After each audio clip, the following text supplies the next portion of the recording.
kwa serikali ya Kenya Kwanza itapitisha hiyo mambo ya kujenga manyumba iende katika sub county, ndio mambo ya economy iweze kupandika katika county zetu. Nataka kuambia Senate ya Kenya, wale watu wote wako hapa, watu wengi tumetembea, kama mimi nimeenda Colorado, nimeenda North Carolina, nimeenda Dubai. Ile mambo nimeona huko haikuanza saa hii, ilianza na mambo mengi. Kwa sababu nakumbuka hata ukienda kule mambo watu wanalamika mambo ya gari, vile mtu analipa kutoka asubuhi mpaka jioni shilingi 100. Kule unalipa masaa 2 shilingi 200, na ikiisha hiyo masaa unaondoka. Kwa hivyo naomba serikali ya Kenya Kwanza, walio wengi na walio wachache, tuungane pamoja ndio tuweze kupitisha mambo ya kujenga manyumba, ndio tuweze kupandisha Kenya yetu juu ya economy recovery na kila mambo ingine. Kwa hivyo nataka kukosoa wale walio wachache, watuunge mkono serikali ya William Ruto na Rigathi Gachagua kwa hii kipindi ya miaka 5 na ingine miaka 5. Tutaendelea hivyo na tutawashinda, na mambo ya nyumba itakuwa inaonekana kila kona sote. Sio mambo ya manyumba peke yake, kuna mambo mengi inavaa serikali ya Kenya iweze kuangalia. Tumeona mambo ya fertilizer, mambo mingi tumeona. Kwa hivyo tuunge mkono serikali ya Kenya Kwanza. Asante. Sisi watu wa Embu County, nikiwa nimesimama hapa ni Embu County imesimama. Ni mimi Senator wa Embu County Alexander Munyimondigi, Deputy Party Leader Democratic Kenya Kwanza. Asante Bwana Speaker, naunga mkono. Order members, order members, order honorable members. Senator Sifuna.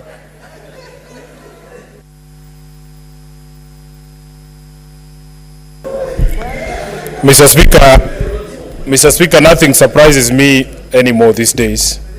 I have listened quietly in shock as a classmate of mine at the University of Nairobi Law School misleads the House on the provisions of the 4th schedule of the Constitution of this country, that very clearly, Mr. Speaker, distinguishes between housing policy, that is a national government, and housing itself, which is a devolved function. Mr. Speaker, there will be passionate representations from our colleagues from the majority, but I have lived long enough to see, in the space of less than 6 months, people arguing as passionately as I can see my colleagues in the majority arguing for a bill in the National Assembly, the finance bill, only for them to turn around and realize that what they were arguing very passionately for was something that was against the interest of their own people. We in the minority have objected to this bill, and I want to go on record as objecting to this bill on principle, because we believe that housing is a devolved function, and as a senator sworn to protect devolution and the interest of their counties, I cannot in good faith support this particular bill. Mr. Speaker, in the fullness of time, I want to believe that one day reason will come to our country. But as it is right now, because we understand our position, as a minority, we know we are outnumbered in this house. As a whip, I can only guarantee 16 votes in support of devolution in this house. I know that I am in the minority, but what is heartbreaking, Honorable Speaker, is that a key tenet of democracy being that the minority must have their say, even that we are being denied by limitation of debate on such an important bill from the maximum 20 minutes to 4 minutes. Mr. Speaker, I would have come with all my notes and explanations as to why I oppose this particular bill. But the most important thing is that the government and the people in the majority have totally lost contact with the feelings and place of the ordinary Kenyans. One of the biggest objections to this particular bill is the actual levy. If you look at the ordinary people's pay slips, Mr. Speaker, they can no longer be able to carry any more burden. People have been taxed to the bone, Mr. Speaker, so that even if you look at the pay slips of these members of parliament here, many of them are going to be earning negative salaries if you impose this particular bill, this particular levy. And that is not to talk about or to mention people in the civil service, teachers, police officers, people who are earning very little money, Mr. Speaker, and the economy is in the doldrums. So when we come here, and because we know we have the numbers we're going to load or ramp the bill through, it is all fun and games for now. And of course, as a politician, I pray that one of these fine days we will be in the position that you are now, but that at least for us, we know that we will use the power that we get for good and not to ram things through simply because we have the numbers. Mr. Speaker, in this house, if we are going to continue like this, then possibly there is no point of debating.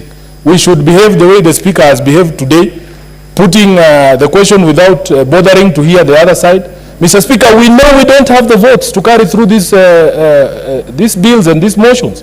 Please allow us to speak on them. That is the key tenet of democracy. And I can say, without fear of ever, that today I'm embarrassed, Mr. Speaker, that you are my classmate at the law school in the University of Nairobi. I thank you, Mr. Speaker. Senator Rita Mulgor.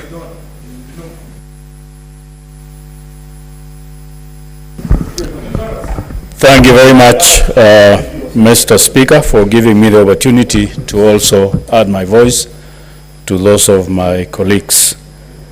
I think up front, I would like to say that I very strongly support the housing motion because for those of us that have lived outside this country, we have enjoyed housing that are made and built and set up by governments using taxes of the citizens.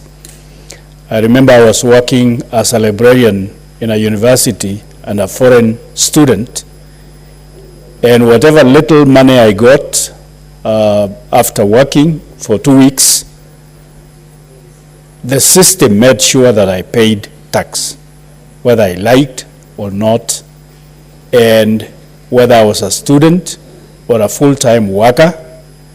And so we visit places and see wonderful housing setting, and people live in better houses, and we wish it happens in Kenya.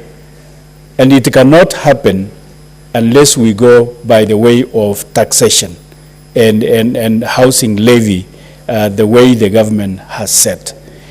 And in addition to living in better houses, in better settings, job opportunities are guaranteed, that people that have probably not been able to work and earn anything will now earn from these constructions that are going on. And they will be able to pay school fees for their children, and they will be able to make ends meet as a result of working in these constructions. And then secondly is the fact that